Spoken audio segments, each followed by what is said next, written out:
Hi, I'm Stuart Clayton and welcome to Lick Library. This lesson is going to be the first in a series on slap and pop technique. This is one of the funkiest ways of playing the bass, and it's a style that most bass players like to dip their toes into. So we're going to look at the absolute basics of this technique to get started. The first thing you need to consider really is the position of your arm over the bass. Now I like to play with my arm kind of at a 45-degree angle, so it comes in like this. And my thumb then rests over the string so that it's parallel to the string, so I'm able to hit any of the strings neatly without affecting either of the ones to the side of that.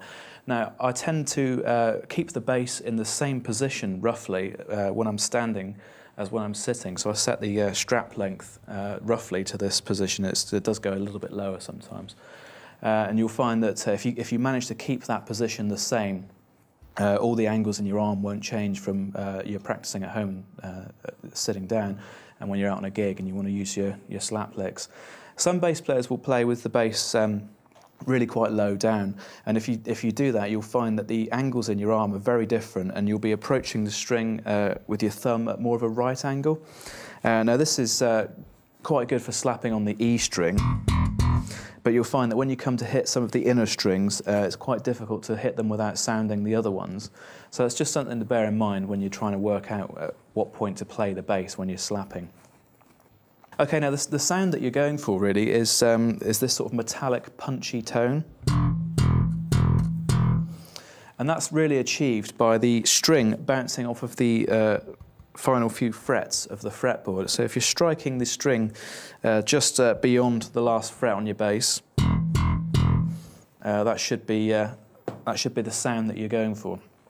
Now you might find that if you've not done this before, you'll develop a blister on the side of your thumb. I strike the string with the side of the thumb on the knuckle bone, and this initially leads to a blister, but once that heals, you'll develop a callus there, which is just an area of hard skin, and that will protect your thumb from suffering while you're playing the slap stuff. Okay, so we're going to start off with a very basic exercise. We're just going to play open E strings. This kind of thing. We're going to play 4 bars of that, round twice, and then stop. This is just to get used to hitting the E string to begin with.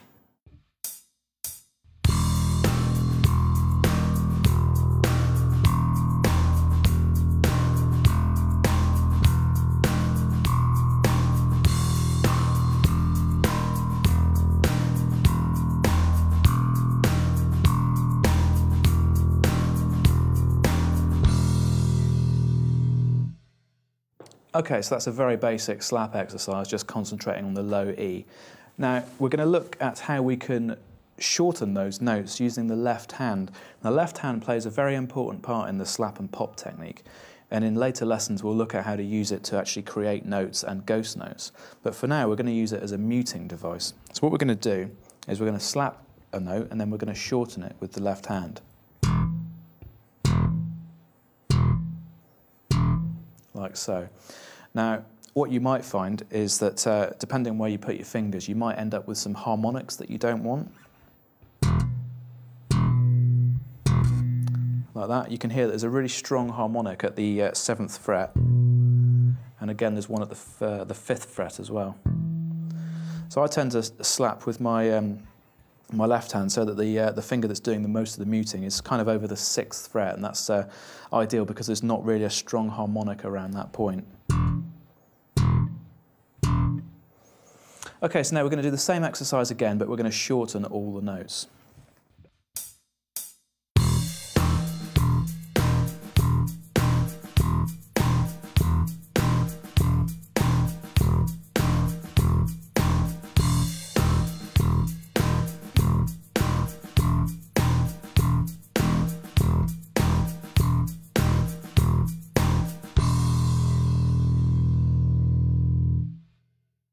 Okay, let's move on and look at hitting the other strings.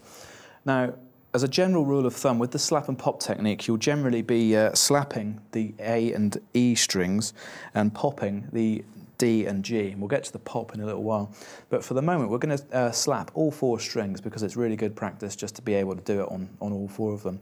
So what we're going to do now is we're going to play 4 notes on each open string. You'll notice that I'll probably mute the last note of each bar just so that there's a clean transition from one string to the next. Okay, so it's just going to be hitting the E, A, D and G strings one at a time.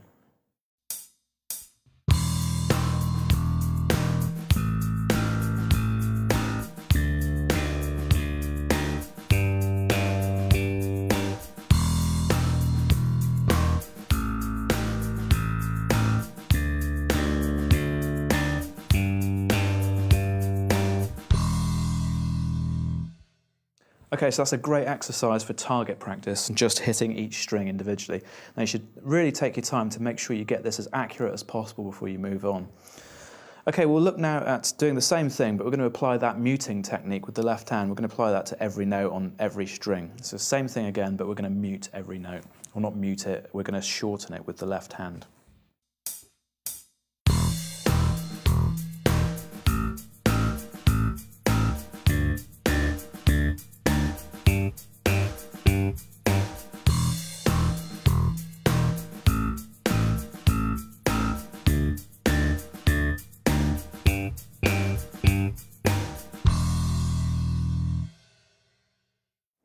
Okay, now that muting technique will really come in useful when you're playing slap grooves.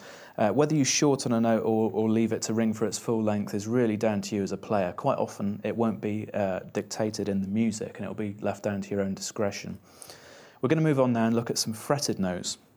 We're going to use a C, A, G and an F, and we're just going to use the same techniques as we've used so far. 1 note per beat, and here we go.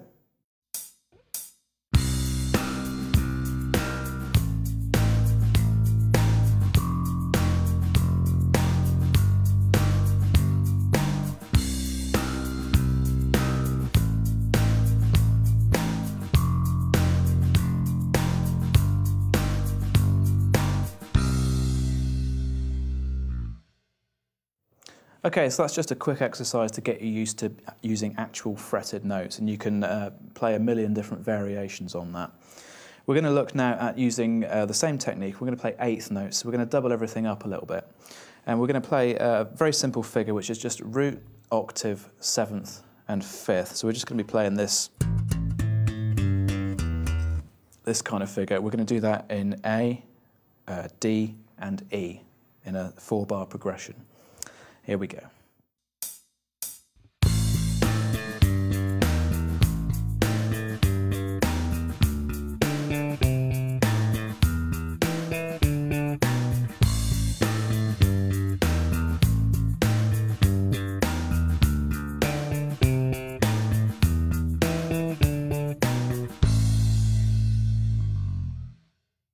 Let's now do the same line but apply the muting technique to every note. You'll see that this results in a very different feel.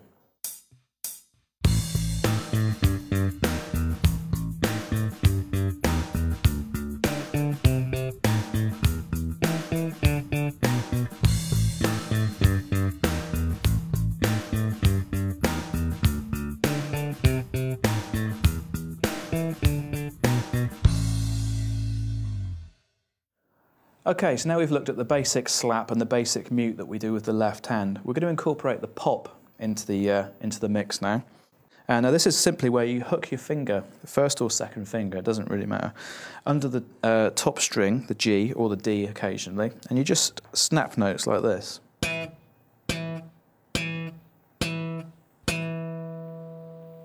Okay, so we're going to start with a simple exercise that is just going to be root and octave. We're going to move from D to C, F to G. Okay, we're just going to play root and octave, 8th notes, 4-bar pattern. Here we go.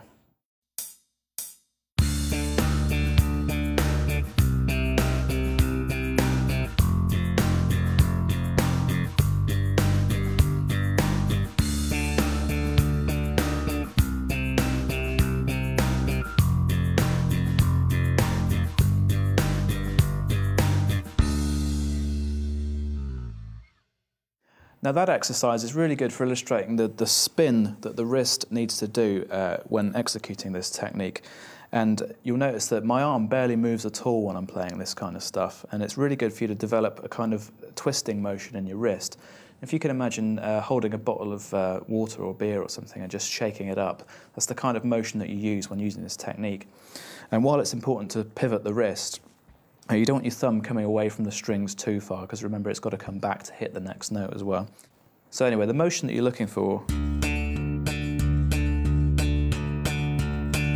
as you can see, most of it comes from the wrist. My arm's barely moving at all.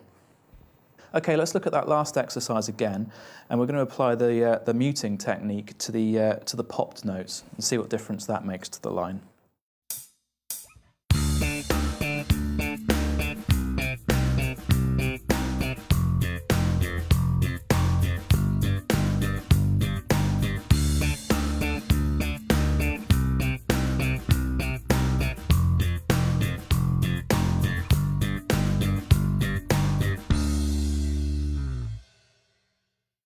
Okay, finally, we're going to look at another root octave slap and pop line. This one's going to be around a D, and we're going to use a chromatic approach up to D, and then we're going to use some scale tones from the D natural minor scale.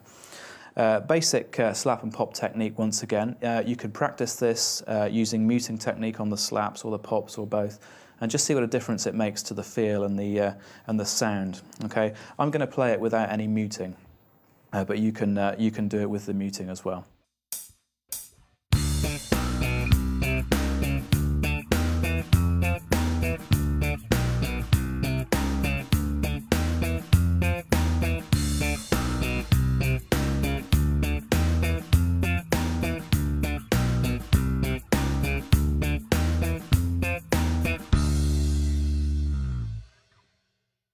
Okay, so that covers the basics of the slap and pop technique.